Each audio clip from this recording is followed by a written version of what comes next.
The Pupil, Henry James, Chapter 1. The poor young man hesitated and procrastinated. It cost him such an effort to broach the subject of terms, to speak of money to a person who spoke only of feelings and, as it were, of the aristocracy.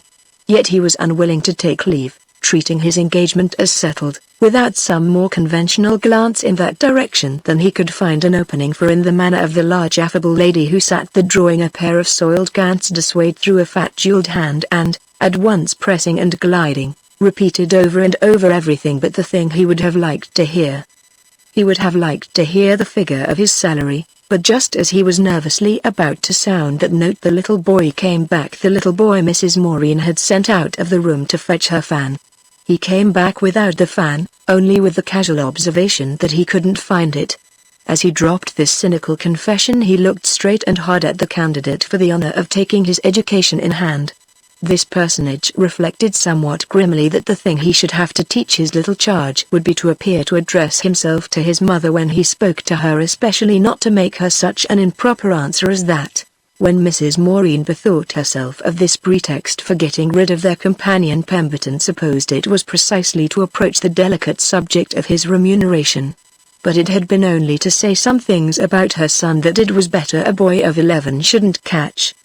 They were extravagantly to his advantage save when she lowered her voice to sigh, tapping her left side familiarly, and all overclouded by this, you know, all at the mercy of a weakness. Pemberton gathered that the weakness was in the region of the heart. He had known the poor child was not robust. This was the basis on which he had been invited to treat, through an English lady, an Oxford acquaintance, then at Nice, who happened to know both his needs and those of the amiable American family, looking out for something really superior in the way of a resident tutor. The young man's impression of his prospective pupil, who had come into the room as if to see for himself the moment Pemberton was admitted, was not quite the soft solicitation the visitor had taken for granted.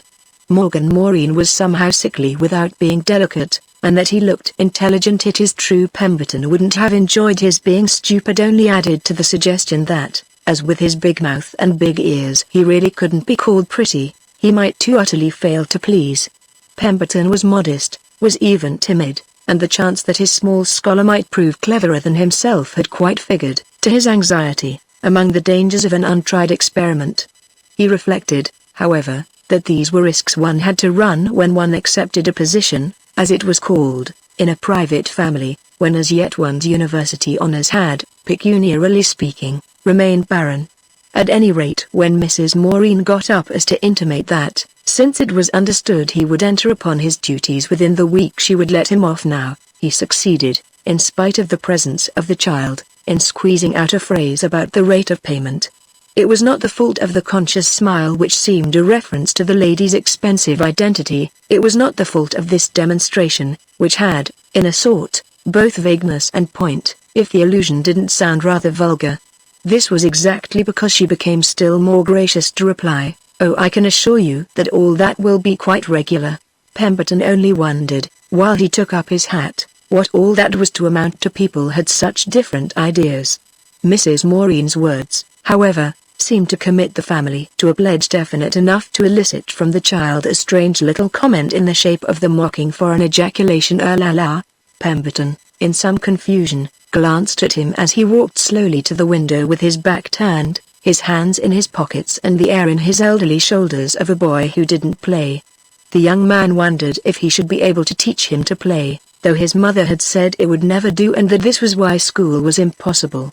Mrs. Maureen exhibited no discomfiture, she only continued blandly, "Mr. Maureen will be delighted to meet your wishes. As I told you, he has been called to London for a week. As soon as he comes back you shall have it out with him." This was so frank and friendly that the young man could only reply, laughing as his hostess laughed, "Oh, I don't imagine we shall have much of a battle. They'll give you anything you like," the boy remarked unexpectedly, returning from the window. "We don't mind what anything costs, we live awfully well." "My darling, you're too quaint," his mother exclaimed, putting out to caress him a practiced but ineffectual hand. He slipped out of it, but looked with intelligent innocent eyes at Pemberton, who had already had time to notice that from one moment to the other his small satiric face seemed to change its time of life. At this moment it was infantine, yet it appeared also to be under the influence of curious intuitions and knowledges. Pemberton rather disliked precocity and was disappointed to find gleams of it in a disciple not yet in his teens. Nevertheless, he divined on the spot that Morgan wouldn't prove a bore. He would prove on the contrary a source of agitation. This idea held the young man, in spite of a certain repulsion. "You pompous little person. We're not extravagant," Mrs. Maureen gaily protested, making another unsuccessful attempt to draw the boy to her side. "You must know what to expect," she went on to Pemberton. "The less you expect the better," her companion interposed. "But we are people of fashion, only so far as you make us so," Mrs. Maureen tenderly mocked. "Well then, on Friday don't tell me you're superstitious and mind you don't fail us. Then you'll see us all. I'm so sorry the girls are out. I guess you'll like the girls. And, you know, I've another son, quite different from this one. He tries to imitate me," Morgan said to their friend. "He tries? Why, he's 20 years old," cried Mrs. Maureen. "You're very witty," Pemberton remarked to the child, a proposition his mother echoed with enthusiasm, declaring Morgan's sallies to be the delight of the house. The boy paid no heed to this, he only inquired abruptly of the visitor, who was surprised afterwards that he hadn't struck him as offensively forward. "Do you want very much to come? Can you doubt it after such a description of what I shall hear?" Pemberton replied. Yet he didn't want to come at all. He was coming because he had to go somewhere, thanks to the collapse of his fortune at the end of a year abroad spent on the system of putting his scant patrimony into a single full wave of experience. He had had his full wave but couldn't pay the score at his inn. Moreover, he had caught in the boy's eyes the glimpse of a far-off appeal. "Well, I'll do the best I can for you," said Morgan, with which he turned away again. He passed out of one of the long windows. Pemberton saw him go and lean on the parapet of the terrace. He remained there while the young man took leave of his mother, who, on Pemberton's looking as if he expected a farewell from him, interposed with, leave him, he's so strange." Pemberton supposed her to fear something he might say. "He's a genius, you'll love him," she added. "He's much the most interesting person in the family." And before he could invent some civility to oppose to this, she wound up with, "But we're all good, you know. He's a genius, you'll love him," were words that recurred to our aspirant before the Friday, suggesting among many things that geniuses were not invariably lovable. However, it was all the better if there was an element that would make tutorship absorbing. He had perhaps taken too much for granted it would only disgust him. As he left the villa after his interview, he looked up at the balcony and saw the child leaning over it. "We shall have great larks," he called up. Morgan hung fire a moment and then gaily returned, "By the time you come back I shall have thought of something witty." This made Pemberton say to himself, after all he's rather nice. Chapter 2. On the Friday he saw them all, as Mrs. Maureen had promised, for her husband had come back and the girls and the other son were at home. Mr. Maureen had a white moustache, a confiding manner and, in his buttonhole, the ribbon of a foreign order bestowed, as Pemberton eventually learned, for services. For what services he never clearly ascertained. This was a point one of a large number that Mr. Maureen's manner never confided. What it emphatically did confide was that he was even more a man of the world than you might first make out. Alec, the firstborn, was in visible training for the same profession under the disadvantage as yet, however, of a buttonhole but feebly floral and a moustache with no pretensions to type. The girls had hair and figures and manners and small fat feet, but had never been out alone. As for Mrs. Maureen, Pemberton saw on a nearer view that her elegance was intermittent and her parts didn't always match. Her husband, as she had promised, met with enthusiasm Pemberton's ideas in regard to a salary. The young man had endeavored to keep these stammerings modest, and Mr. Maureen made it no secret that he found them wanting in style. He further mentioned that he aspired to be intimate with his children, to be their best friend, and that he was always looking out for them. That was what he went off for, to London and other places to look out, and this vigilance was the theory of life, as well as the real occupation, of the whole family. They all looked out, for they were very frank on the subject of its being necessary. They desired it to be understood that they were earnest people, and also that their fortune, though quite adequate for earnest people, required the most careful administration. Mr. Maureen, As the parent bird sought sustenance for the nest, Alec invoked support mainly at the club, where Pemberton guessed that it was usually served on green cloth. The girls used to do up their hair and their frocks themselves, and our young man felt appealed to be glad, in regard to Morgan's education, that, though it must naturally be of the best, it didn't cost too much. After a little he was glad, forgetting at times his own needs in the interest inspired by the child's character and culture and the pleasure of making easy terms for him. During the first weeks of their acquaintance Morgan had been as puzzling as a page in an unknown language altogether different from the obvious little Anglo-Saxons who had misrepresented childhood to Pemberton. Indeed, the whole mystic volume in which the boy had been amateurishly bound demanded some practice in translation. Today, after a considerable interval, there is something phantasmagoria, like a prismatic reflection or a serial novel, in Pemberton's memory of the queerness of the Maureen's. If it were not for a few tangible tokens, a lock of Morgan's hair cut by his own hand, and the half-dozen letters received from him when they were disjoined, the whole episode and the figures peopling it would seem too inconsequent for anything but dreamland. Their supreme quaintness was their success as it appeared to him for a while at the time, since he had never seen a family so brilliantly equipped for failure. Wasn't it success to have kept him so hatefully long? Wasn't it success to have drawn him in that first morning at Dejuna, the Friday he came? It was enough to make one superstitious so that he utterly committed himself, and this not by calculation or on a signal, but from a happy instinct which made them, like a band of gypsies, work so neatly together. They amused him as much as if they had really been a band of gypsies. He was still young and had not seen much of the world. His English years had been properly arid, therefore the reversed conventions of the Maureens, for they had their desperate proprieties, struck him as topsy-turvy. He had encountered nothing like them at Oxford, still less had any such note been struck to his younger American ear during the 4 years at Yale in which he had richly supposed himself to be reacting against a Puritan's train. The reaction of the Maureens, at any rate, went ever so much further. He had thought himself very sharp that first day in hitting them all off in his mind with the cosmopolite label. Later it seemed feeble and colorless, confessedly helplessly provisional. Yet when he first applied it felt a glow of joy. For an instructor he was still empirical, rise from the apprehension that living with them would really he to see life. Their sociable strangeness was an intimation of that, their chatter of tongues, their gaiety and good humor, their infinite dawdling.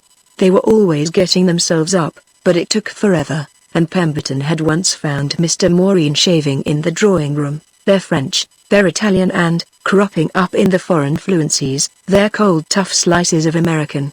They lived on macaroni and coffee. They had these articles prepared in perfection, but they knew recipes for 100 other dishes. They overflowed with music and song, were always humming and catching each other up, and had a sort of professional acquaintance with continental cities. They talked of good places as if they had been pickpockets or strolling players. They had a nice villa, a carriage, a piano and a banjo, and they went to official parties. They were a perfect calendar of the days of their friends, which Pemberton knew them, when they were indisposed, to get out of bed to go to, and which made the week larger than life when Mrs. Maureen talked of them with Paula and Amy. Their initiations gave their new inmate at first an almost dazzling sense of culture. Mrs. Maureen had translated something at some former period, an author whom it made Pemberton feel born never to have heard of. They could imitate Venetian and sing Neapolitan, and when they wanted to say something very particular communicated with each other in an ingenious dialect of their own, an elastic spoken cipher which Pemberton at first took for some patois of one of their countries, but which he caught on to as he would not have grasped provincial development of Spanish or German. "It's the family language, ultramarine," Morgan explained to him drolly enough, but the boy rarely condescended to use it himself, though he dealt in colloquial Latin as if he had been a little prelate. Among all the days with which Mrs. Maureen's memory was taxed, she managed to squeeze in one of her own, which her friends sometimes forgot. But the house drew a frequented air from the number of fine people who were freely named there, and from several mysterious men with foreign titles and English clothes whom Morgan called the princes, and who, on sofas with the girls, talked French very loud, though sometimes with some oddity of accent as if to show they were saying nothing improper. Pemberton wondered how the princes could ever propose in that tone and so publicly. He took for granted cynically that this was what was desired of them. Then he recognized that even for the chance of such an advantage Mrs. Maureen would never allow Paula and Amy to receive a loan. These young ladies were not at all timid, but it was just the safeguards that made them so candidly free. It was a house full of bohemians who wanted tremendously to be Philistines. In one respect, however, certainly they achieved no rigor. They were wonderfully amiable and ecstatic about Morgan. It was a genuine tenderness, an artless admiration, equally strong in each. They even praised his beauty, which was small, and were as afraid of him as if they felt him of finer clay. They spoke of him as a little angel and a prodigy. They touched on his want of health with long vague faces. Pemberton feared at first an extravagance that might make him hate the boy, but before this happened he had become extravagant himself. Later, when he had grown rather to hate the others, it was a bribe to patience for him that they were at any rate nice about Morgan, going on tiptoe if they fancied he was showing symptoms, and even giving up somebody's day to procure him a pleasure. Mixed with this too was the oddest wish to make him independent, as if they had felt themselves not good enough for him. They passed him over to the new members of their circle very much as if wishing to force some charity of adoption on so free an agent and get rid of their own charge. They were delighted when they saw Morgan take so to his kind playfellow, and could think of no higher praise for the young man. It was strange how they contrived to reconcile the appearance, and indeed the essential fact, of adoring the child with their eagerness to wash their hands of him. Did they want to get rid of him before he should find them out? Pemberton was finding them out month by month. The boy's fond family, however this might be, turned their backs with exaggerated delicacy, as if to avoid the reproach of interfering. Seeing in time how little he had in common with them, it was by them he first observed it. They proclaimed it with complete humility. His companion was moved to speculate on the mysteries of transmission, the far jumps of heredity. Where his detachment from most of the things they represented had come from was more than an observer could say. It certainly had burrowed under 2 or 3 generations. As for Pemberton's own estimate of his pupil, it was a good while before he got the point of view, so little had he been prepared for it by the smug young barbarians to whom the tradition of tutorship, as hitherto revealed to him, had been adjusted. Morgan was scrappy and surprising, deficient in many properties supposed common to the genus and abounding in others that were the portion only of the supernaturally clever. One day his friend made a great stride. It cleared up the question to perceive that Morgan was supernaturally clever, and that, though the formula was temporarily meager, this would be the only assumption on which one could successfully deal with him. He had the general quality of a child for whom life had not been simplified by school, a kind of home-bred sensibility which might have been as bad for himself but was charming for others, and a whole range of refinement and perception, little musical vibrations as taking as picked up as begotten by wandering about Europe at the tail of his migratory tribe. This might not have been an education to recommend in advance, but its results with so special a subject were as appreciable as the marks on a piece of fine porcelain. There was at the same time in him a small strain of stoicism, doubtless the fruit of having had to begin early to bear pain, which counted for pluck and made it of less consequence that he might have been thought at school rather a polyglot little beast. Pemberton indeed quickly found himself rejoicing that school was out of the question. In any million of boys it was probably good for all but one, and Morgan was that millionth. It would have made him comparative and superior. It might have made him really require kicking. Pemberton would try to be school himself, a bigger seminary than 500 grazing donkeys, so that, winning no prizes, the boy would remain unconscious and irresponsible and amusing, because, though life was already intense in his childish nature, freshness still made there a strong draught for jokes. It turned out that even in the still air of Morgan's various disabilities jokes flourished greatly. He was a pale, lean, acute, undeveloped little cosmopolite, who liked intellectual gymnastics and who also, as regards the behavior of mankind, had noticed more things than you might suppose, but who nevertheless had his proper playroom of superstitions, where he smashed a dozen toys a day. Chapter 3. At night once, toward evening, as the pair rested in the open air after a walk, and looked over the sea at the pink western lights, he said suddenly to his comrade, "Do you like it, being with us all in this intimate way? My dear fellow, why should I stay if I didn't? How do I know you'll stay? I'm almost sure you won't, very long. "I hope you don't mean to dismiss me," said Pemberton. Morgan debated, looking at the sunset. "I think if I did right I ought to. Well, I know I'm supposed to instruct you in virtue, but in that case don't do right. You're very young fortunately," Morgan went on, turning to him again. "Oh yes, compared with you. Therefore it won't matter so much if you do lose a lot of time." "That's the way to look at it," said Pemberton accommodatingly. They were silent a minute, after which the boy asked, "Do you like my father and my mother very much?" "Dear me, yes. They're charming people." Morgan received this with another silence, then unexpectedly, familiarly, but at the same time affectionately, he remarked, "You're a jolly old humbug." For a particular reason the words made our young man change color. The boy noticed in an instant that he had turned red, whereupon he turned red himself, and pupil and master exchanged a longish glance in which there was a consciousness of many more things than are usually touched upon, even tacitly, in such a relation. It produced for Pemberton an embarrassment. It raised in a shadowy form a question. This was the first glimpse of it destined to play a singular and, as he imagined, owing to the altogether peculiar conditions, an unprecedented part in his intercourse with his little companion. Later, when he found himself talking with the youngster in a way in which few youngsters could ever have been talked with, he thought of that clumsy moment on the bench at Nice as the dawn of an understanding that had broadened.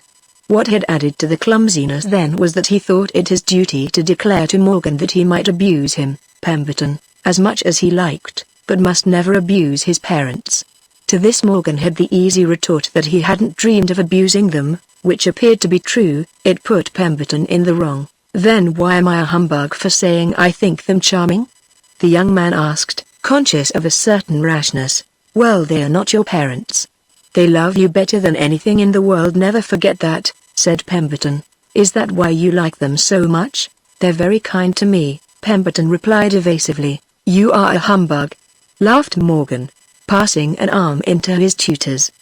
He leaned against him, looking off to the sea again and swinging his long thin legs. "Don't kick my shins," said Pemberton while he reflected. "Hang it, I can't complain of them to the child." "There's another reason, too," Morgan went on, keeping his legs still. "Another reason for what?" "Besides their not being your parents." "I don't understand you," said Pemberton. "Well, you will before long." "All right." He did understand fully before long, but he made a fight even with himself before he confessed it. He thought it the oddest thing to have a struggle with the child about. He wondered he didn't hate the hope of the Maureen's for bringing the struggle on. But by the time it began, any such sentiment for that scion was closed to him. Morgan was a special case, and to know him was to accept him on his own odd terms. Pemberton had spent his aversion to special cases before arriving at knowledge. When at last he did arrive, his quandary was great. Against every interest he had attached himself, they would have to meet things together. Before they went home that evening at Nice, the boy had said, clinging to his arm, "Well, at any rate you'll hang on to the last." "To the last? Till you're fairly beaten." "You ought to be fairly beaten," cried the young man, drawing him closer. Chapter 4. A year after he had come to live with them, Mr. and Mrs. Maureen suddenly gave up the villa at Nice. Pemberton had got used to suddenness, having seen it practiced on a considerable scale during two jerky little tours, one in Switzerland the first summer, and the other late in the winter, when they all ran down to Florence and then, at the end of 10 days, liking it much less than they had intended, straggled back in mysterious depression. They had returned to Nice forever, as they said, but this didn't prevent their squeezing, one rainy muggy May night, into a second-class railway carriage. You could never tell by which class they would travel, where Pemberton helped them to stow away a wonderful collection of bundles and bags. The explanation of this maneuver was that they had determined to spend the summer in some bracing place, but in Paris they dropped into a small furnished apartment, a fourth floor in a third-rate avenue, where there was a smell on the staircase and the portiere was hateful, and passed the next 4 months in blank indigence. The better part of this baffled sojourn was for the preceptor and his pupil, who, visiting the Invalides and Notre Dame, the Consistory and all the museums, took 100 remunerative rambles. They learned to know their Paris, which was useful, for they came back another year for a longer stay, the general character of which in Pemberton's memory today mixes pitiably and confusedly with that of the first. He sees Morgan's shabby knickerbockers, the everlasting pair that didn't match his blouse and that as he grew longer could only grow faded. He remembers the particular holes in his 3 or 4 pair of colored stockings. Morgan was dear to his mother, but he never was better dressed than was absolutely necessary, partly, no doubt, by his own fault, for he was as indifferent to his appearance as a German philosopher. "My dear fellow, you are coming to pieces," Pemberton would say to him in skeptical remonstrance, to which the child would reply, looking at him serenely up and down, "My dear fellow, so are you. I don't want to cast you in the shade." Pemberton could have no rejoinder for this, the assertion so closely represented the fact. If however the deficiencies of his own wardrobe were a chapter by themselves, he didn't like his little charge to look too poor. Later he used to say, "Well, if we're poor, why, after all, shouldn't we look it?"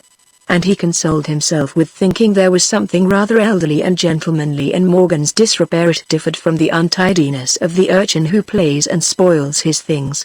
He could trace perfectly the degrees by which, in proportion as her little son confined himself to his tutor for society, Mrs. Maureen shrewdly forbore to renew his garments. She did nothing that didn't show, neglected him because he escaped notice, and then, as he illustrated this clever policy, discouraged at home his public appearances. Her position was logical enough. Those members of her family who did show had to be showy. During this period and several others, Pemberton was quite aware of how he and his comrade might strike people, wandering languidly through the Jardin des Plantes as if they had nowhere to go, sitting on the winter days in the galleries of the Louvre, so splendidly ironical to the homeless, as if the advantage of the calorifere. They joked about it sometimes. It was the sort of joke that was perfectly within the boys' compass. They figured themselves as part of the vast vague hand-to-mouth multitude of the enormous city and pretended they were proud of their position in it. It showed them such a lot of life and made them conscious of a democratic brotherhood. If Pemberton couldn't feel a sympathy in destitution with his small companion, for after all Morgan's fond parents would never have let him really suffer, the boy would at least feel it with him, so it came to the same thing. He used some time to wonder what people would think they were to fancy they were looked askance at, as if it might be a suspected case of kidnapping. Morgan wouldn't be taken for a young patrician with a preceptor. He wasn't smart enough, though he might pass for his companion's sickly little brother. Now and then he had a 5-franc piece, and except once, when they bought a couple of lovely neckties, one of which he made Pemberton accept, they laid it out scientifically in old books. This was sure to be a great day, always spent on the quays, in a rummage of the dusty boxes that garnished the parapets. Such occasions helped them to live, for their books ran low very soon after the beginning of their acquaintance. Pemberton had a good many in England, but he was obliged to write to a friend and ask him kindly to get some fellow to give him something for them. If they had to relinquish that summer the advantage of the bracing climate, the young man couldn't but suspect this failure of the cup when at their very lips to have been the effect of a rude jostle of his own. This had represented his first blowout, as he called it, with his patrons, his first successful attempt, though there was little other success about it to bring them to a consideration of his impossible position. As the ostensible eve of a costly journey, the moment had struck him as favorable to an earnest protest. The presentation of an ultimatum. Ridiculous as it sounded, he had never yet been able to compass an uninterrupted private interview with the elder pair or with either of them singly. They were always flanked by their elder children, and poor Pemberton usually had his own little charge at his side. He was conscious of its being a house in which the surface of one's delicacy got rather smudged. Nevertheless, he had preserved the bloom of his scruple against announcing to Mr. and Mrs. Maureen with publicity that he shouldn't be able to go on longer without a little money. He was still simple enough to suppose Alec and Paula and Amy might not know that since his arrival he had only had 140 francs, and he was magnanimous enough to wish not to compromise their parents in their eyes. Mr. Maureen now listened to him, as he listened to everyone and to everything, like a man of the world, and seemed to appeal to him, though not of course too grossly, to try and be a little more of one himself. Pemberton recognized in fact the importance of the character from the advantage it gave Mr. Maureen. He was not even confused or embarrassed, whereas the young man in his service was more so than there was any reason for. Neither was he surprised, at least any more than a gentleman had to be who freely confessed himself a little shocked, though not perhaps strictly, at Pemberton. "We must go into this," "Mustn't we, dear?" he said to his wife. He assured his young friend that the matter should have his very best attention, and he melted into space as elusively as if, at the door, he were taking an inevitable but deprecatory precedence. When, the next moment, Pemberton found himself alone with Mrs. Maureen, it was to hear her say I see, stroking the roundness of her chin and looking as if she were only hesitating between a dozen easy remedies. If they didn't make their push, Mr. Maureen could at least disappear for several days. During his absence his wife took up the subject again spontaneously, but her contribution to it was merely that she had thought all the while they were getting on so beautifully. Pemberton's reply to this revelation was that unless they immediately put down something on account he would leave them on the spot and forever. He knew she would wonder how he would get away, and for a moment expected her to inquire. She didn't, for which he was almost grateful to her, so little was he in a position to tell. "You won't, you know you won't, you're too interested," she said. "You are interested, you know you are, you dear kind man." She laughed with almost condemnatory archness, as if it were a reproach though she wouldn't insist, and flirted a soiled pocket handkerchief at him.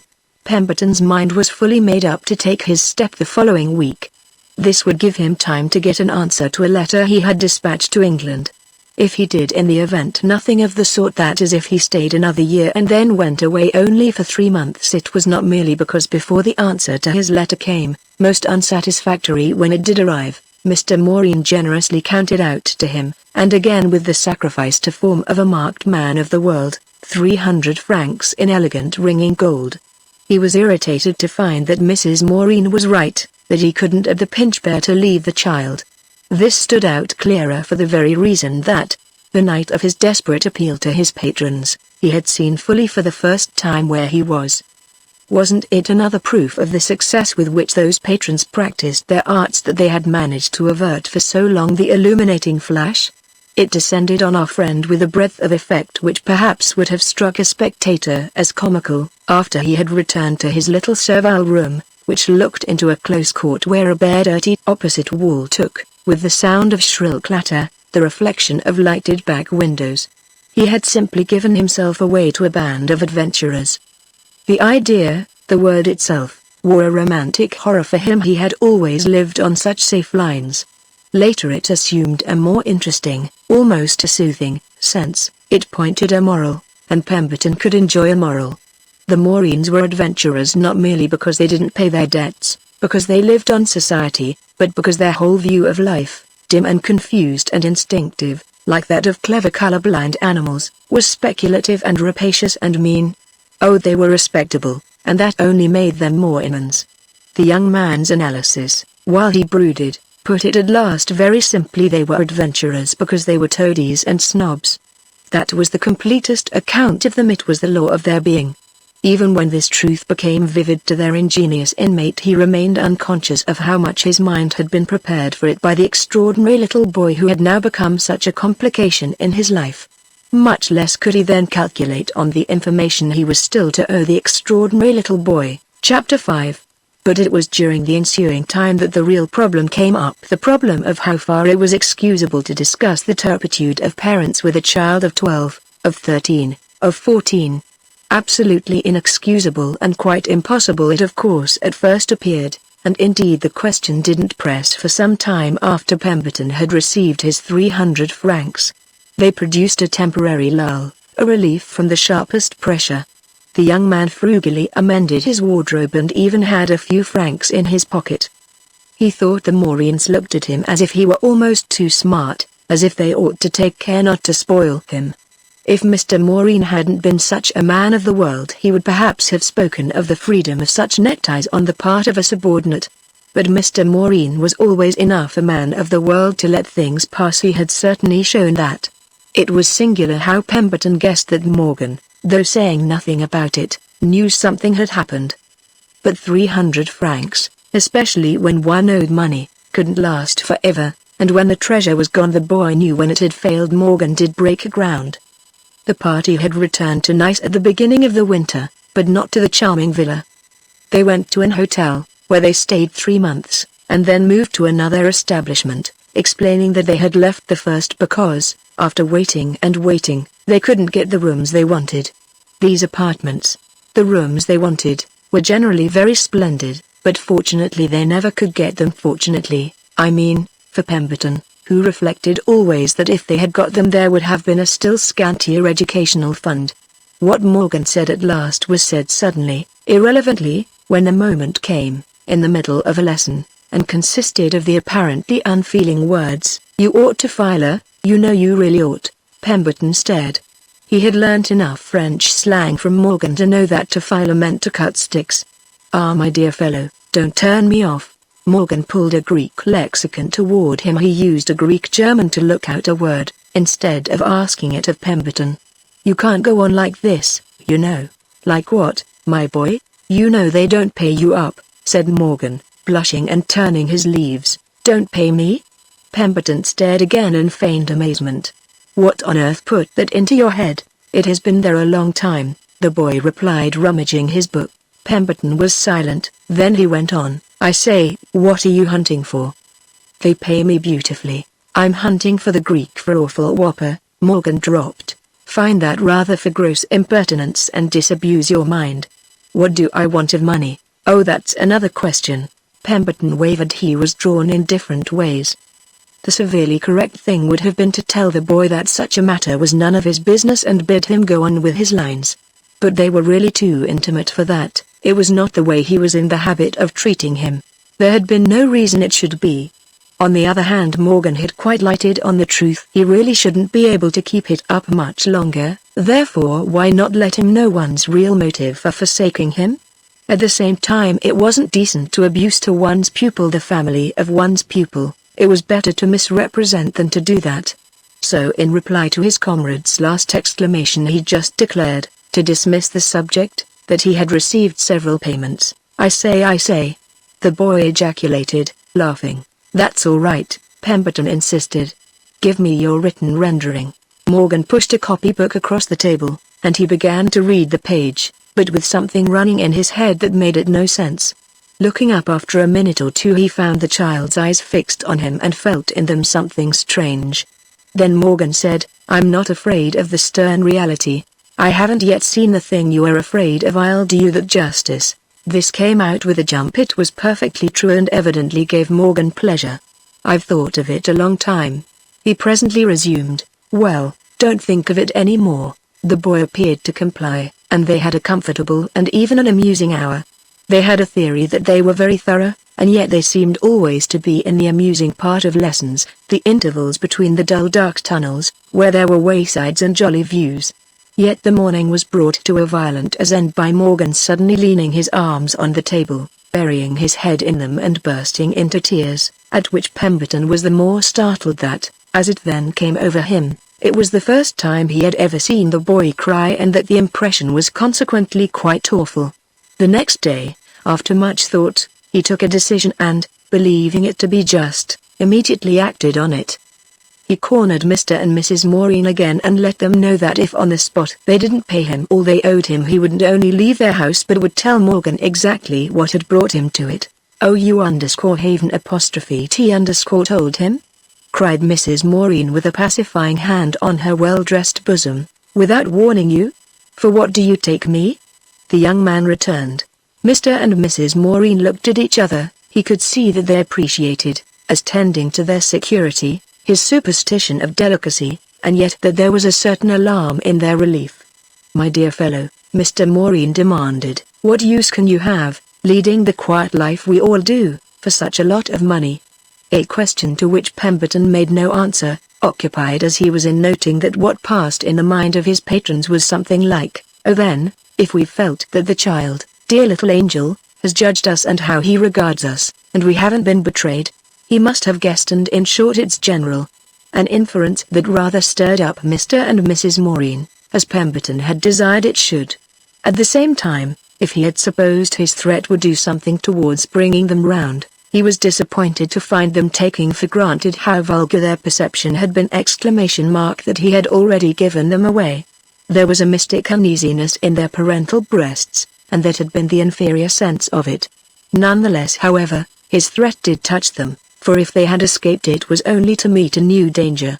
Mr. Maureen appealed to him, on every precedent, as a man of the world, but his wife had recourse, for the first time since his domestication with them, to a fine auteur, reminding him that a devoted mother, with her child, had arts that protected her against gross misrepresentation. I should misrepresent you grossly if I accused you of common honesty. Our friend replied, but as he closed the door behind him sharply, thinking he had not done himself much good, while Mr. Maureen lighted another cigarette, he heard his hostess shout after him more touchingly, "Oh, you do, put the knife to one's throat." The next morning, very early, she came to his room. He recognized her knock, but had no hope she brought him money, as to which he was wrong, for she had 50 francs in her hand. She squeezed forward in her dressing gown, and he received her in his own, between his bathtub and his bed. He had been tolerably schooled by this time to the foreign ways of his hosts. Mrs. Maureen was ardent, and when she was ardent she didn't care what she did, so she now sat down on his bed, his clothes being on the chairs, and, in her preoccupation, forgot, as she glanced round, to be ashamed of giving him such a horrid room. What Mrs. Maureen's ardor now bore upon was the design of persuading him that in the first place she was very good-natured to bring him 50 francs, and that in the second, if he would only see it, he was really too absurd to expect to be paid. Wasn't he paid enough without perpetual money? Wasn't he paid by the comfortable luxurious home he enjoyed with them all, without a care, an anxiety, a solitary want? Wasn't he sure of his position, and wasn't that everything to a young man like him, quite unknown, with singularly little to show, the ground of whose exorbitant pretensions it had never been easy to discover?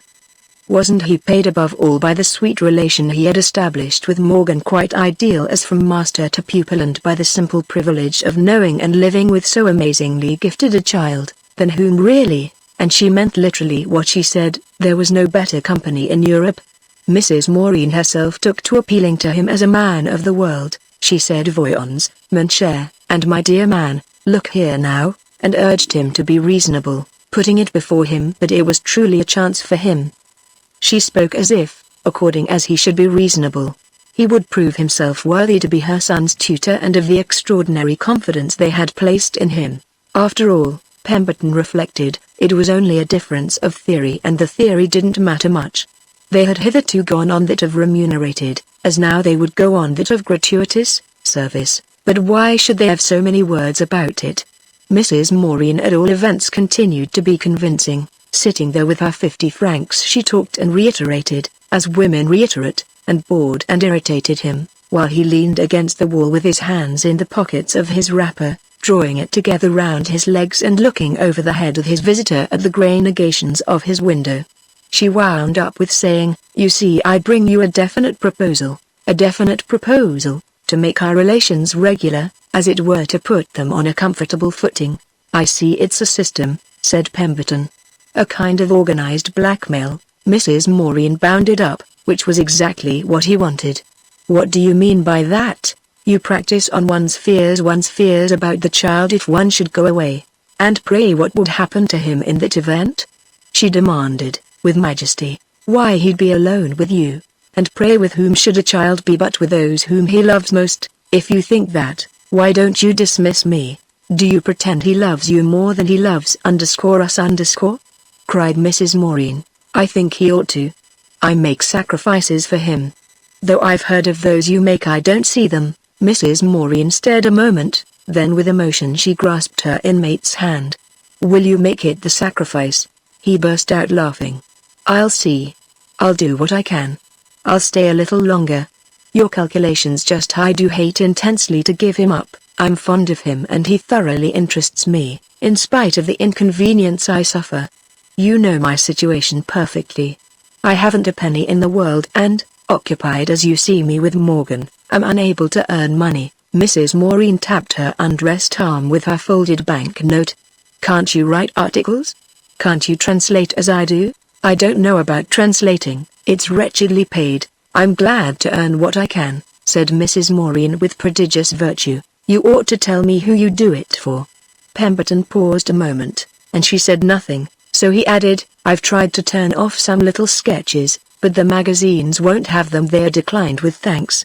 You see, then you're not such a phoenix." His visitor pointedly smiled. "To pretend to abilities you're sacrificing for our sake. I haven't time to do things properly," he ruefully went on.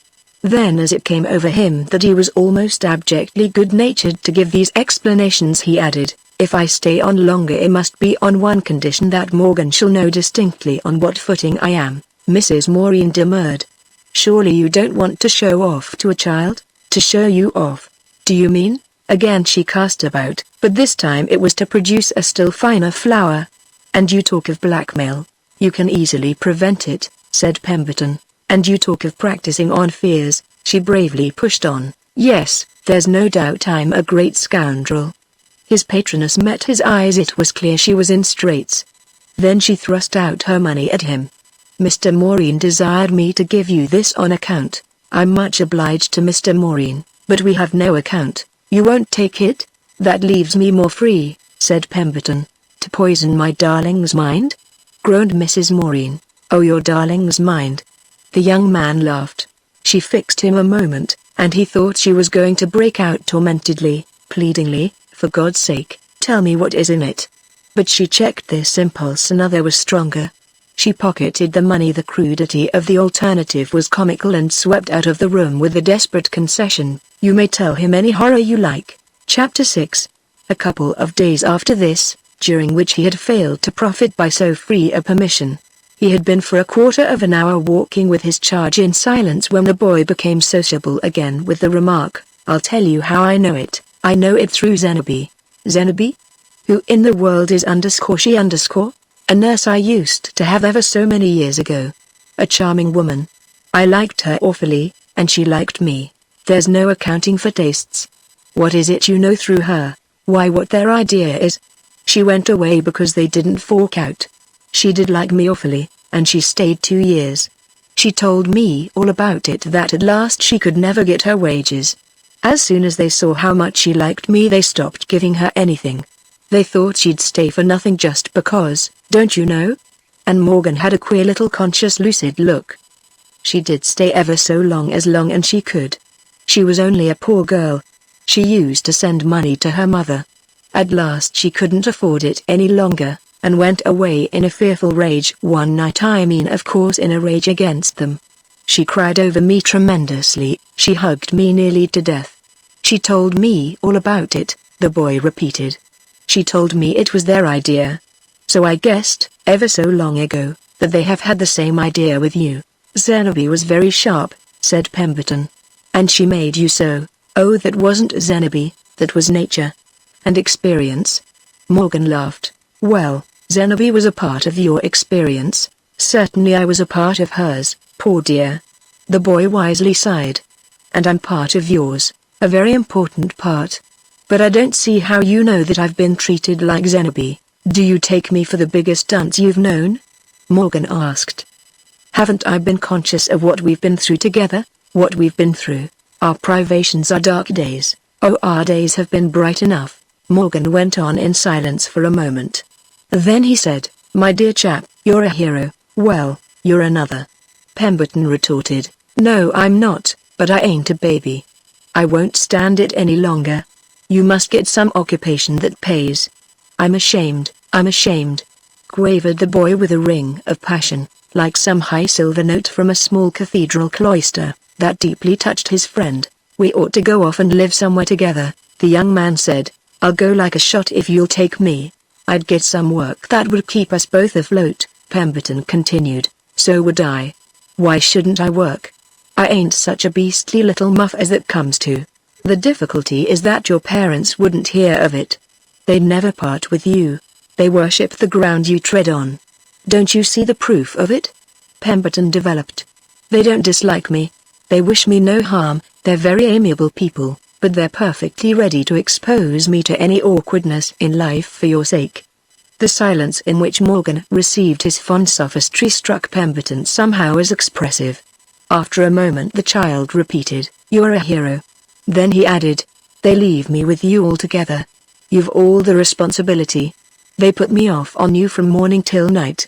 Why then should they object to my taking up with you completely? I'd help you. They're not particularly keen about my being helped, and they delight in thinking of you as theirs.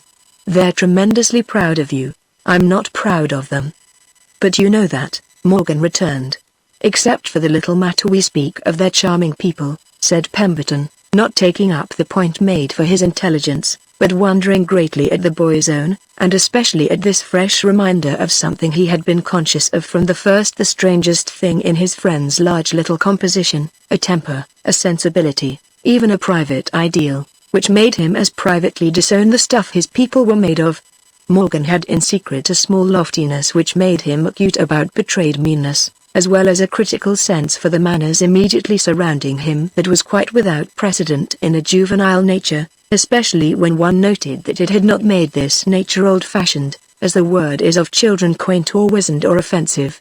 It was as if he had been a little gentleman and had paid the penalty by discovering that he was the only such person in his family. This comparison didn't make him vain, but it could make him melancholy and a trifle austere.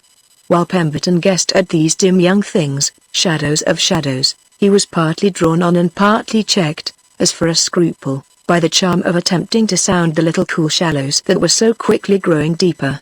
When he tried to figure to himself the morning twilight of childhood, so as to deal with it safely, he saw it was never fixed, never arrested, that ignorance, at the instant he touched it, was already flushing faintly into knowledge, that there was nothing that at a given moment you could say an intelligent child didn't know. It seemed to him that he himself knew too much to imagine Morgan's simplicity and too little to disembroil his tangle. The boy paid no heed to his last remark. He only went on, "I'd have spoken to them about their idea, as I call it, long ago, if I hadn't been sure what they'd say." And what would they say? Just what they said about what poor Zenaby told me, that it was a horrid dreadful story, that they had paid her every penny they owed her. "Well, perhaps they had," said Pemberton. "Perhaps they've paid you. Let us pretend they have, and impalans plus. They accused her of lying and cheating." Morgan stuck to historic truth. "That's why I don't want to speak to them, lest they should accuse me, too?" To this Morgan made no answer, and his companion, looking down at him, the boy turned away his eyes, which had filled, saw what he couldn't have trusted himself to utter. "You're right. Don't worry them," Pemberton pursued. "Except for that, they are charming people. Except for their lying and their cheating, I say," cried Pemberton, imitating a little tone of the lad's which was itself an imitation. "We must be frank, at the last. We must come to an understanding," said Morgan with the importance of the small boy who lets himself think he is arranging great affairs, almost playing at shipwreck or at Indians. "I know all about everything. I dare say your father has his reasons," Pemberton replied, but too vaguely, as he was aware, for lying and cheating, for saving and managing and turning his means to the best account. "He has plenty to do with his money.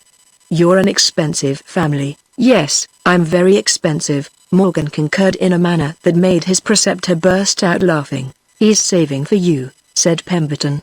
"They think of you in everything they do. He might, while he's about it, save a little." The boy paused, and his friend waited to hear what. Then Morgan brought out oddly, "A little reputation. Oh, there's plenty of that. That's all right. Enough of it for the people they know, no doubt." "The people they know are awful." "Do you mean the princes?" "We mustn't abuse the princes." "Why not?" "They haven't married Paula, they haven't married Amy. They only clean out Alec. You do know everything," Pemberton declared. "No, I don't, after all. I don't know what they live on, or how they live, or why they live. What have they got and how did they get it? Are they rich, are they poor, or have they a modest aunt? Why are they always chivying me about living 1 year like ambassadors and the next like paupers? Who are they, anyway, and what are they? I've thought of all that. I've thought of a lot of things. They're so beastly worldly. That's what I hate most. Oh, I've seen it. All they care about is to make an appearance and to pass for something or other. What the dickens do they want to pass for? What do they, Mr. Pemberton?" "You pause for a reply," said Pemberton, treating the question as a joke, yet wondering too and greatly struck with his mate's intense if imperfect vision. "I haven't the least idea. And what good does it do? Haven't I seen the way people treat them, the nice people, the ones they want to know? They'll take anything from them, they'll lie down and be trampled on. The nice ones hate that, they just sicken them. You're the only really nice person we know." "Are you sure?" "They don't lie down for me." "Well, you shan't lie down for them. You've got to go, that's what you've got to do, said Morgan. And what will become of you? Oh, I'm growing up. I shall get off before long. I'll see you later. You had better let me finish you, Pemberton urged, lending himself to the child's strange superiority. Morgan stopped in their walk, looking up at him. He had to look up much less than a couple of years before he had grown, in his looseliness, so long and high. Finish me? He echoed. There are such a lot of jolly things we can do together yet. I want to turn you out. I want you to do me credit. Morgan continued to look at him. To give you credit, do you mean? My dear fellow, you're too clever to live. That's just what I'm afraid you think. No, it isn't fair. I can't endure it. We'll separate next week. The sooner it's over, the sooner to sleep. If I hear of any other chance, I promise to go, Pemberton said. Morgan consented to consider this. But you'll be honest, he demanded. You won't pretend you haven't heard? I'm much more likely to pretend I have. But what can you hear of, this way, stuck in a hole with us? You ought to be on the spot, to go to England. You ought to go to America. One would think you were my tutor, said Pemberton. Morgan walked on and after a little had begun again. Well, now that you know I know, and that we look at the facts and keep nothing back, it's much more comfortable, isn't it, my dear boy? It's so amusing, so interesting, that it will surely be quite impossible for me to forego such hours as these. This made Morgan stop once more. You do keep something back. Oh, you're not straight. I am. How am I not straight? Oh, you've got your idea. My idea? Why, that I probably shan't make older bones, and that you can stick it out till I'm removed. You are too clever to live. Pemberton repeated. I call it a mean idea, Morgan pursued. But I shall punish you by the way I hang on. Look out or I'll poison you. Pemberton laughed. I'm stronger and better every year. Haven't you noticed that there hasn't been a doctor near me since you came? _I_am your doctor, said the young man, taking his arm and drawing him tenderly on again. Morgan proceeded, and after a few steps gave a sigh of mingled weariness and relief. And now that we look at the facts, it's all right. Chapter 7. They looked at the facts a good deal after this, and one of the first consequences of their doing so was that Pemberton stuck it out, in his friend's parlance, for the purpose. Morgan made the facts so vivid and so droll, and at the same time so bald and so ugly, that there was fascination in talking them over with him, just as there would have been heartlessness in leaving him alone with them. Now that the pair had such perceptions in common, it was useless for them to pretend they didn't judge such people, but the very judgment and the exchange of perceptions created another tie. Morgan had never been so interesting as now that he himself was made plainer by the sidelight of these confidences. What came out in it most was the small fine passion of his pride. He had plenty of that. Pemberton felt so much that one might perhaps wisely wish for it some early bruises. He would have liked his people to have a spirit, and had waked up to the sense of their perpetually eating humble pie. His mother would consume any amount, and his father would consume even more than his mother.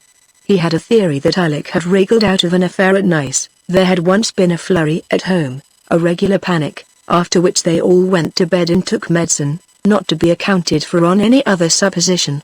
Morgan had a romantic imagination, led by poetry and history, and he would have liked those who bore his name, as he used to say to Pemberton with a humor that made his queer delicacies manly, to carry themselves with an air. But their one idea was to get in with people who didn't want them, and to take snubs as if they were honorable scars.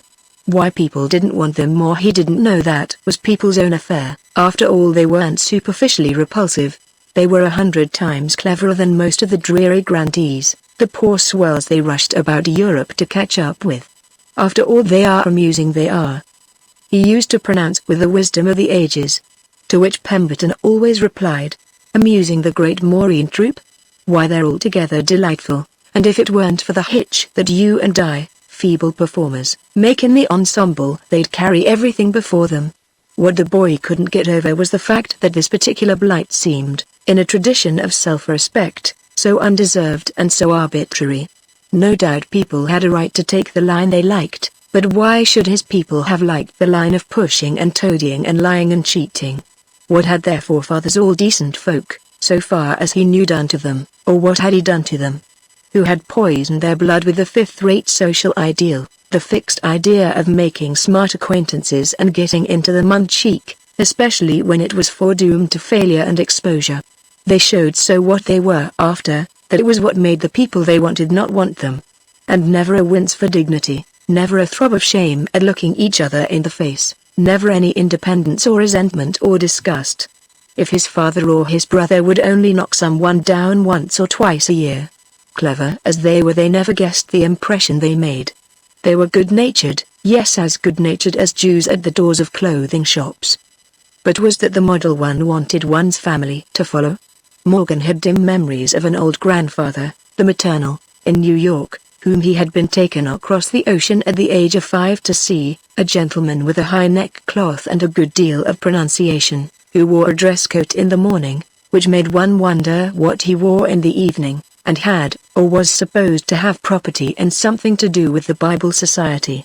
It couldn't have been but that he was a good type. Pemberton himself remembered Mrs. Clancy, a widowed sister of Mr. Maureen's, who was as irritating as a moral tale and had paid a fortnight's visit to the family at Nice shortly after he came to live with them. She was pure and refined, as Amy said over the banjo, and had the air of not knowing what they meant when they talked, and of keeping something rather important back. Pemberton judged that what she kept back was an approval of many of their ways, therefore it was to be supposed that she too was of a good type, and that Mr. and Mrs. Maureen and Alec and Paula and Amy might easily have been of a better one if they would. But that they wouldn't was more and more perceptible from day to day. They continued to chivy, as Morgan called it, and in due time became aware of a variety of reasons for proceeding to Venice. They mentioned a great many of them. They were always strikingly frank and had the brightest friendly chatter, at the late foreign breakfast in especial, before the ladies had made up their faces, when they leaned their arms on the table, had something to follow the demitasse, and, in the heat of familiar discussion as to what they really ought to do, fell inevitably into the languages in which they could tattooer. Even Pemberton liked them then. He could endure even Alec when he heard him give his little flat voice for the sweet sea city. That was what made him have a sneaking kindness for them, that they were so out of the workaday world and kept him so out of it. The summer had waned when, with cries of ecstasy, they all passed out on the balcony that overhung the Grand Canal. The sunsets then were splendid and the Dorringtons had arrived. The Dorringtons were the only reason they hadn't talked of at breakfast, but the reasons they didn't talk of at breakfast always came out in the end. The Dorringtons on the other hand came out very little, or else when they did they stayed as was natural for hours, during which periods Mrs. Maureen and the girls sometimes called at their hotel, to see if they had returned, as many as 3 times running. The gondola was for the ladies, as in Venice too there were days, which Mrs. Maureen knew in their order an hour after she arrived. She immediately took one herself, to which the Dorringtons never came, though on a certain occasion when Pemberton and his pupil were together at St. Mark's Square, taking the best walks they had ever had and haunting 100 churches, they spent a great deal of time. They saw the old lord turn up with Mr. Maureen and Alec, who showed him the dim basilica as if it belonged to them. Pemberton noted how much less, among its curiosities, Lord Dorrington carried himself as a man of the world, wondering too whether, for such services, his companions took a fee from him. The autumn at any rate waned, the Dorringtons departed, and Lord Verscoil, the eldest son, had proposed neither for Amy nor for Paula. One sad November day, while the wind roared round the old palace and the rain lashed the lagoon, Pemberton, for exercise and even somewhat for warmth, the Maureens were horribly frugal about fires. It was a cause of suffering to their inmate walked up and down the big bare cellar with his pupil. The scagliola floor was cold, the high battered casements shook in the storm, and the stately decay of the place was unrelieved by a particle of furniture. Pemberton's spirits were low, and it came over him that the fortune of the Maureens was now even lower. A blast of desolation, a portent of disgrace and disaster, seemed to draw through the comfortless hall. Mr. Maureen and Alec were in the piazza, looking out for something, strolling drearily, in mackintoshes, under the arcades, but still, in spite of mackintoshes, unmistakable men of the world. Paula and Amy were in bed. It might have been thought they were staying there to keep warm. Pemberton looked askance at the boy at his side, to see to what extent he was conscious of these dark omens. But Morgan, luckily for him, was now mainly conscious of growing taller and stronger and indeed of being in his 15th year. This fact was intensely interesting to him and the basis of a private theory which, however, he had imparted to his tutor that in a little while he should stand on his own feet. He considered that the situation would change, that in short he should be finished, grown up, producible in the world of affairs and ready to prove himself of sterling ability. Sharply as he was capable at times of analyzing, as he called it, his life, there were happy hours when he remained, as he also called it and as the name, really, of their right ideal jolly superficial, the proof of which was his fundamental assumption that he should presently go to Oxford, to Pemberton's college, and, aided and abetted by Pemberton, do the most wonderful things. It depressed the young man to see how little in such a project he took account of ways and means. In other connections he mostly kept to the measure. Pemberton tried to imagine the Moreens at Oxford and fortunately failed, yet unless they were to adopt it as a residence there would be no modus vivendi for Morgan. How could he live without an allowance, and where was the allowance to come from? He, Pemberton, might live on Morgan. But how could Morgan live on _him_? What was to become of him anyhow? Somehow the fact that he was a big boy now, with better prospects of health, made the question of his future more difficult. So long as he was markedly frail the great consideration he inspired seemed enough of an answer to it. But at the bottom of Pemberton's heart was the recognition of his probably being strong enough to live and not yet strong enough to struggle or to thrive. Morgan himself at any rate was in the first flush of the rosiest consciousness of adolescence, so that the beating of the tempest seemed to him after all but the voice of life and the challenge of fate. He had on his shabby little overcoat, with the collar up, but was enjoying his walk. It was interrupted at last by the appearance of his mother at the end of the cellar. She beckoned him to come to her, and while Pemberton saw him, complacent, pass down the long vista and over the damp false marble, he wondered what was in the air. Mrs. Moreen said a word to the boy and made him go into the room she had quitted. Then, having closed the door after him, she directed her steps swiftly to Pemberton. There was something in the air, but his wildest flight of fancy wouldn't have suggested what it proved to be. She signified that she had made a pretext to get Morgan out of the way, and then she inquired without hesitation if the young man could favor her with a loan of 3 louis. While, before bursting into a laugh, he stared at her with surprise, she declared that she was awfully pressed for the money, she was desperate for it would save her life. Dear lady, cursed Tropfort. Pemberton laughed in the manner and with the borrowed grace of idiom that marked the best colloquial, the best anecdotic, moments of his friends themselves. Where in the world do you suppose I should get 3 louis, to train don't vow salaries? I thought you worked wrote things. Don't they pay you? Not a penny. Are you such a fool as to work for nothing? You ought surely to know that. Mrs. Moreen stared, then she colored a little. Pemberton saw she had quite forgotten the terms, if terms they could be called, that he had ended by accepting from herself. They had burdened her memory as little as her conscience. Oh yes, I see what you mean, you've been very nice about that, but why drag it in so often? She had been perfectly urbane with him ever since the rough scene of explanation in his room the morning he made her accept his terms, the necessity of his making his case known to Morgan. She had felt no resentment after seeing there was no danger Morgan would take the matter up with her. Indeed, attributing this immunity to the good taste of his influence with the boy, she had once said to Pemberton, my dear fellow, it's an immense comfort you're a gentleman. She repeated this in substance now. Of course you're a gentleman, that's a bother the less. Pemberton reminded her that he had not dragged in anything that wasn't already in as much as his foot was in his shoe, and she also repeated her prayer that, somewhere and somehow, he would find her 60 francs. He took the liberty of hinting that if he could find them it wouldn't be to lend them to _her_, as to which he consciously did himself injustice, knowing that if he had them he would certainly put them at her disposal. He accused himself, at bottom and not unveraciously, of a fantastic, a demoralized sympathy with her. If misery made strange bedfellows it also made strange sympathies. It was moreover a part of the abasement of living with such people that one had to make vulgar retorts, quite out of one's own tradition of good manners. Morgan, Morgan, to what pass have I come for you? He groaned while Mrs. Moreen floated voluminously down the cellar again to liberate the boy, wailing as she went that everything was too odious. Before their young friend was liberated there came a thump at the door communicating with the staircase, followed by the apparition of a dripping youth who poked in his head. Pemberton recognized him as the bearer of a telegram and recognized the telegram as addressed to himself. Morgan came back as, after glancing at the signature that of a relative in London, he was reading the words, "Found a jolly job for you, engagement to coach opulent youth on own terms. Come at once." The answer happily was paid and the messenger waited. Morgan, who had drawn near, waited too and looked hard at Pemberton, and Pemberton, after a moment, having met his look, handed him the telegram.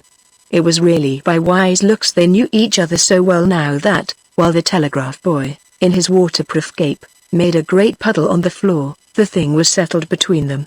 Pemberton wrote the answer with a pencil against the frescoed wall, and the messenger departed. When he had gone the young man explained himself. "I'll make a tremendous charge, I'll earn a lot of money in a short time, and we'll live on it." "Well, I hope the opulent youth will be a dismal dunce." "He probably will," Morgan parenthesized, "and keep you a long time, hammering of it in. Of course the longer he keeps me the more we shall have for our old age." "But suppose they don't pay you?" Morgan awfully suggested. "Oh, there are not two such." But Pemberton pulled up. He had been on the point of using too invidious a term.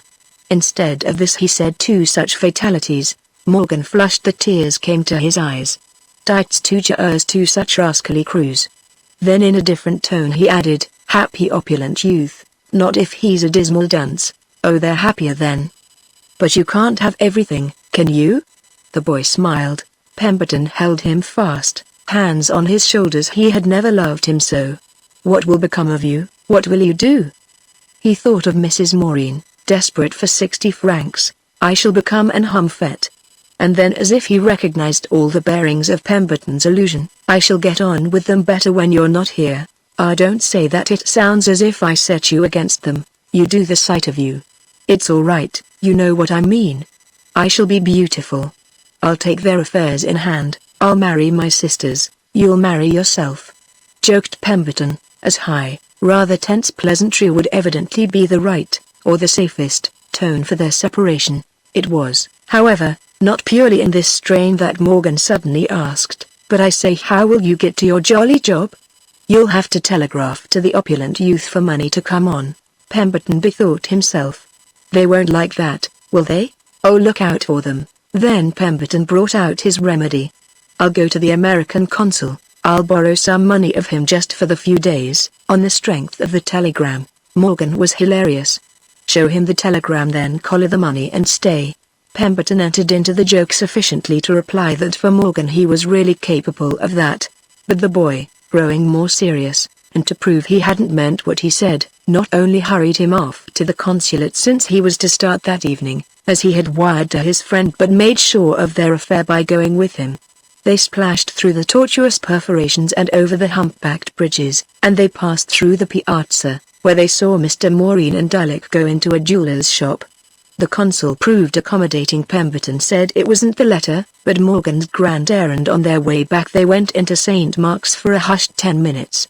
Later they took up and kept up the fun of it to the very end, and it seemed to Pemberton a part of that fun that Mrs. Maureen, who was very angry when he had announced her his intention, should charge him, grotesquely and vulgarly and in reference to the loan she had vainly endeavored to effect, with bolting lest they should get something out of him. On the other hand, he had to do Mr. Maureen and Alec the justice to recognize that when on coming in they heard the cruel news they took it like perfect men of the world. Chapter 8. When he got at work with the opulent youth, who was to be taken in hand for Belial, he found himself unable to say if this aspirant had really such poor parts or if the appearance were only begotten of his own long association with an intensely living little mind. From Morgan he heard half a dozen times. The boy wrote charming young letters, a patchwork of tongues, with indulgent postscripts in the family volapük and, in little squares and rounds and crannies of the text, the drollest illustrations, letters that he was divided between the impulse to show his present charge as a vain, a wasted incentive, and the sense of something in them that publicity would profane. The opulent youth went up in due course and failed to pass, but it seemed to add to the presumption that brilliancy was not expected of him all at once that his parents, condoning the lapse, which they good-naturedly treated as little as possible as if it were Pemberton's, should have sounded the rally again, begged the young coach to renew the siege. The young coach was now in a position to lend Mrs. Maureen 3 louis, and he sent her a post office order even for a larger amount. In return for this favor he received a frantic scribbled line from her, "Implore you to come back instantly, Morgan dreadfully ill." They were on the rebound, once more in Paris. Often as Pemberton had seen them depressed, he had never seen them crushed, and communication was therefore rapid. He wrote to the boy to ascertain the state of his health, but awaited the answer in vain. He accordingly, after 3 days, took an abrupt leave of the opulent youth and, crossing the Channel, alighted at the small hotel, in the quarter of the Champs-Élysées, of which Mrs. Maureen had given him the address. A deep if dumb dissatisfaction with this lady and her companions bore him company. They couldn't be vulgarly honest, but they could live at hotels, in velveteen tassels, amid a smell of burnt pasties, surrounded by the most expensive city in Europe. When he had left them in Venice, it was with an irrepressible suspicion that something was going to happen, but the only thing that could have taken place was again their masterly retreat. "How is he? Where is he?" he asked of Mrs. Maureen, but before she could speak these questions were answered by the pressure round his neck of a pair of arms, in shrunken sleeves, which still were perfectly capable of an effusive young foreign squeeze. "Dreadfully ill, I don't see it," the young man cried. And then to Morgan, "Why on earth didn't you relieve me? Why didn't you answer my letter?" Mrs. Maureen declared that when she wrote he was very bad, and Pemberton learned at the same time from the boy that he had answered every letter he had received. This led to the clear inference that Pemberton's note had been kept from him so that the game practiced should not be interfered with. Mrs. Maureen was prepared to see the fact exposed, as Pemberton saw the moment he faced her that she was prepared for a good many other things. She was prepared above all to maintain that she had acted from a sense of duty, that she was enchanted she had got him over, whatever they might say, and that it was useless of him to pretend he didn't know in all his bones that his place at such a time was with Morgan. He had taken the boy away from them and now had no right to abandon him. He had created for himself the gravest responsibilities and must at least abide by what he had done. "Taken him away from you?" Pemberton exclaimed indignantly. Do it for pity's sake, that's just what I want. I can't stand this and such scenes. They're awful frauds, poor dears." These words broke from Morgan, who had intermitted his embrace, in a key which made Pemberton turn quickly to him and see that he had suddenly seated himself, was breathing in great pain, and was very pale. "Now do you say he's not in a state, my precious pet?" shouted his mother, dropping on her knees before him with clasped hands, but touching him no more than if he had been a gilded idol. "It will pass, it's only for an instant, but don't say such dreadful things." I'm all right," Morgan panted to Pemberton, whom he sat looking up at with a strange smile, his hands resting on either side of the sofa. "Now do you pretend I've been dishonest, that I've deceived?" Mrs. Maureen flashed at Pemberton as she got up. "It isn't he says it, it's I," the boy returned, apparently easier, but sinking back against the wall, while his restored friend, who had sat down beside him, took his hand and bent over him. "Darling child, one does what one can, there are so many things to consider," urged Mrs. Maureen. "It's his place his only place. You see you think it is now. Take me away," Morgan went on, smiling to Pemberton with his white face. "Where shall I take you, and how, oh how, my boy?" The young man stammered, thinking of the rude way in which his friends in London held that, for his convenience, with no assurance of prompt return, he had thrown them over, of the just resentment with which they would already have called in a successor, and of the scant help to finding fresh employment that resided for him in the grossness of his having failed to pass his pupil. "Oh, we'll settle that. You used to talk about it," said Morgan. "If we can only go, all the rest's a detail. Talk about it as much as you like, but don't think you can attempt it. Mr. Maureen would never consent, it would be so very hand-to-mouth," Pemberton's hostess beautifully explained to him. Then to Morgan she made it clearer, "It would destroy our peace, it would break our hearts. Now that he's back it will be all the same again. You'll have your life, your work and your freedom, and we'll all be happy as we used to be. You'll bloom and grow perfectly well, And we won't have any more silly experiments, will we? They're too absurd. It's Mr. Pemberton's place, everyone in his place. You in yours, your papa in his, me in my nests, pa, Cherry. We'll all forget how foolish we've been and have lovely times."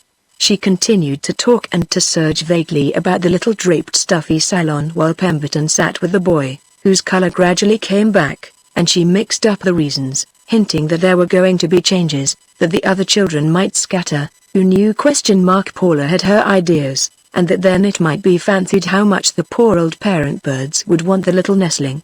Morgan looked at Pemberton, who wouldn't let him move, and Pemberton knew exactly how he felt at hearing himself called a little nestling.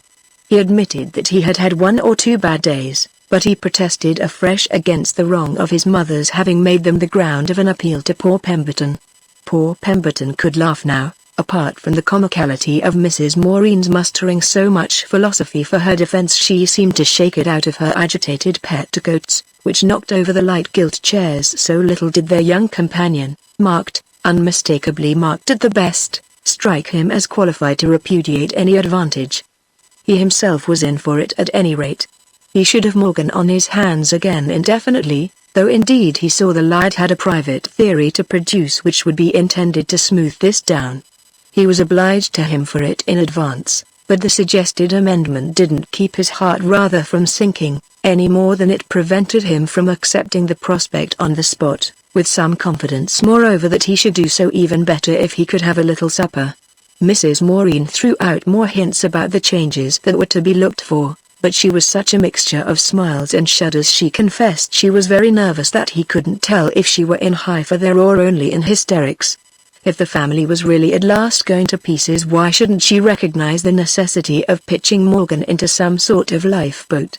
This presumption was fostered by the fact that they were established in luxurious quarters in the capital of pleasure. That was exactly where they naturally would be established in view of going to pieces. Moreover, didn't she mention that Mr. Maureen and the others were enjoying themselves at the opera with Mr. Granger, and wasn't that also precisely where one would look for them on the eve of a smash? Pemberton gathered that Mr. Granger was a rich vacant American, a big bill with a flourishy heading and no items, so that one of Paula's ideas was probably that this time she hadn't missed fire, by which straight shot indeed she would have shattered the general cohesion. And if the cohesion was to crumble, what would become of poor Pemberton? He felt quite enough bound up with them to figure to his alarm as a dislodged block in the edifice. It was Morgan who eventually asked if no supper had been ordered for him, sitting with him below, later, at the dim delayed meal, in the presence of a great deal of corded green plush, a plate of ornamental biscuit and an aloofness marked on the part of the waiter. Mrs. Maureen had explained that they had been obliged to secure a room for the visitor out of the house, and Morgan's consolation he offered it while Pemberton reflected on the nastiness of lukewarm sauces proved to be, largely, that his circumstance would facilitate their escape. He talked of their escape, recurring to it often afterwards as if they were making up a boy's book together. But he likewise expressed his sense that there was something in the air, that the Maureens couldn't keep it up much longer. In point of fact, as Pemberton was to see, they kept it up for 5 or 6 months.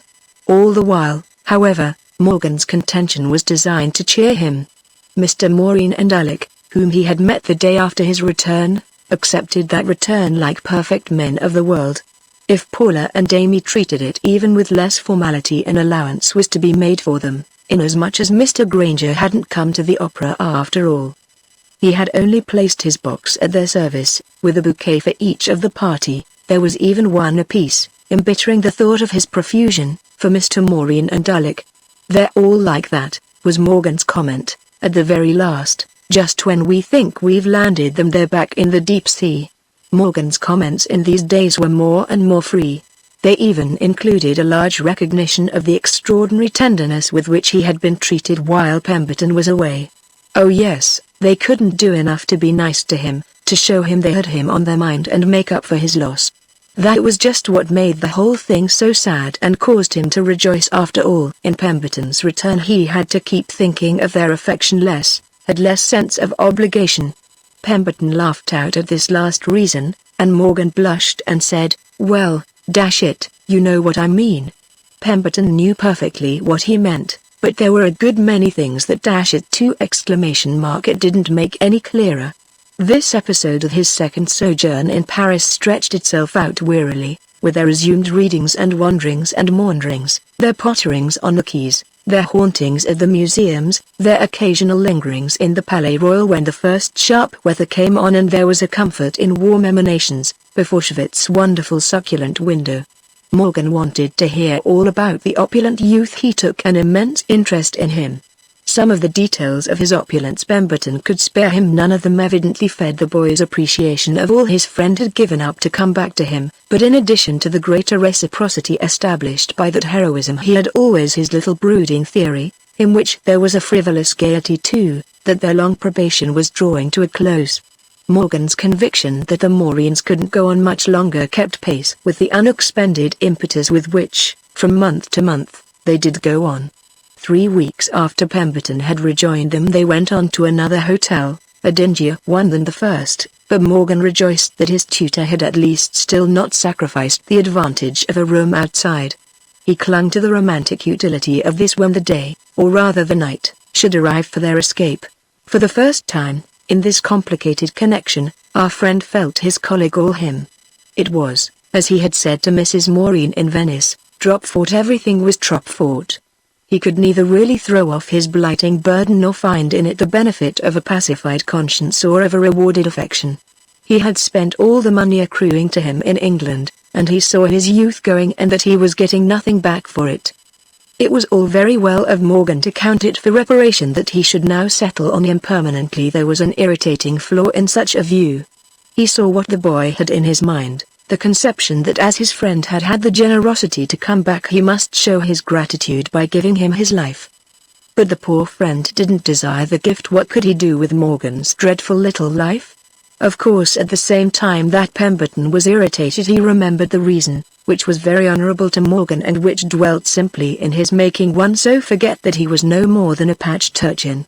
If one dealt with him on a different basis one's misadventures were one's own fault. So Pemberton waited in a queer confusion of yearning and alarm for the catastrophe which was held to hang over the house of Maureen, of which he certainly at moments felt the symptoms brush his cheek and as to which he wondered much in what form it would find its liveliest effect. Perhaps it would take the form of sudden dispersal, a frightened sort of keep-put, a scuttling into selfish corners. Certainly they were less elastic than of yore. They were evidently looking for something they didn't find. The Dorringtons hadn't reappeared. The princes had scattered. Wasn't that the beginning of the end? Mrs. Maureen had lost her reckoning of the famous days. Her social calendar was blurred, it had turned its face to the wall. Pemberton suspected that the cruel discomfiture had been the unspeakable behavior of Mr. Granger, who seemed not to know what he wanted, or, what was much worse, what they wanted. He kept sending flowers, as if to bestrew the path of his retreat, which was never the path of a return. Flowers were all very well, but Pemberton could complete the proposition. It was now positively conspicuous that in the long run the Maureens were a social failure, so that the young man was almost grateful the run had not been short. Mr. Maureen indeed was still occasionally able to get away on business and, what was more surprising, was likewise able to get back. Alec had no club, but you couldn't have discovered it from his appearance, which was as much as ever that of a person looking at life from the window of such an institution. Therefore Pemberton was doubly surprised at an answer he once heard him make his mother in the desperate tone of a man familiar with the worst privations. Her question Pemberton had not quite caught. It appeared to be an appeal for a suggestion as to whom they might get to take Amy. Let the devil take her. Alec snapped, so that Pemberton could see that they had not only lost their amiability but had ceased to believe in themselves. He could also see that if Mrs. Maureen was trying to get people to take her children she might be regarded as closing the hatches for the storm. But Morgan would be the last she would part with. One winter afternoon, it was a Sunday, he and the boy walked far together in the boys' tableau. The evening was so splendid, the cold lemon-colored sunset so clear, the stream of carriages and pedestrians so amusing and the fascination of Paris so great, that they stayed out later than usual and became aware that they should have to hurry home to arrive in time for dinner. They hurried accordingly, arm in arm, good-humored and hungry. agreeing that there was nothing like Paris after all, and that after everything too that had come and gone they were not yet sated with innocent pleasures. When they reached the hotel they found that, though scandalously late, they were in time for all the dinner they were likely to sit down to. Confusion reigned in the apartments of the Maureen's, very shabby ones this time, but the best in the house, and before the interrupted service of the table, with objects displaced almost as if there had been a scuffle and a great wine stain from an overturned bottle, Pemberton couldn't blink the fact that there had been a scene of the last proprietary firmness.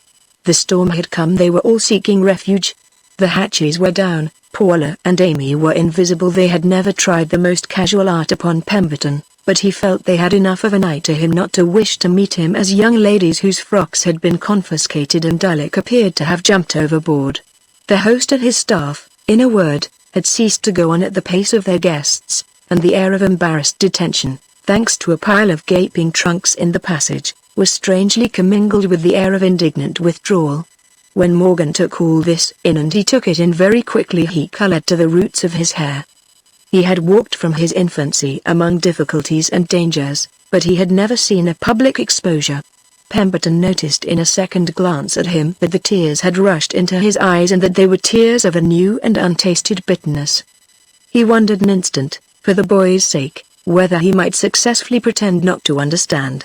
Not successfully, he felt, as Mr. and Mrs. Maureen, dinnerless by their extinguished hearth, rose before him in their little dishonored salon, casting about with glassy eyes for the nearest port in such a storm.